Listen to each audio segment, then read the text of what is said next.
Have you ever felt this way? The harder you try to heal, reading books, meditating, repeating affirmations, the deeper the pain becomes.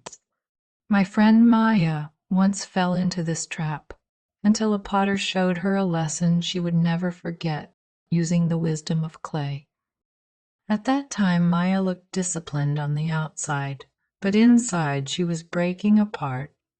Every day, a strict spiritual schedule, meditation, journaling, mirror affirmations. Yet her eyes grew emptier.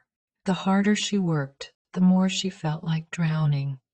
One day she cried out, "Why am I trying so hard to heal? Yet I feel like I'm falling apart." I took her to meet the potter, who lived in a quiet countryside workshop. As he calmly shaped clay on the wheel, Maya asked the question burning inside her. Why does fixing myself only make me suffer more? The potter smiled gently, pointed to the clay, and said, "Child, look at this clay. The clay must be pounded and pressed to release air bubbles. Without this, it explodes in the fire. Painful, but necessary."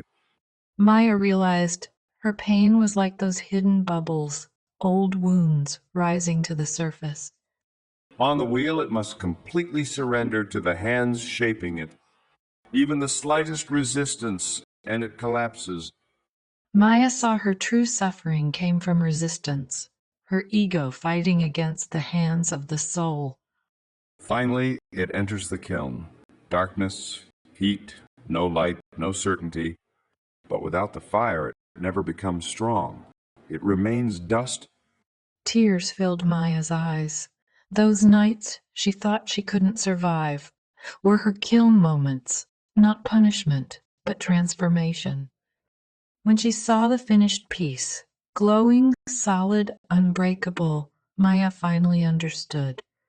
Her old way of healing was all about control and fear. True healing is not forcing, but releasing, not fighting, but trusting. So, if you feel like Maya, the harder you try, the deeper it hurts, pause. Ask yourself, am I fighting or allowing? Remember, you are not a problem to be fixed. You are a masterpiece in the making. In our next episode, we'll explore another hidden stage of the soul's journey, why you suddenly lose interest in everything, and why it may actually be a sign of spiritual transformation. Namaste. This is Inner Echoes. If this speaks to you, subscribe to my channel Inner Echoes. Let's explore life through the lens of the soul. Let's walk the darkness with awareness and return to love together.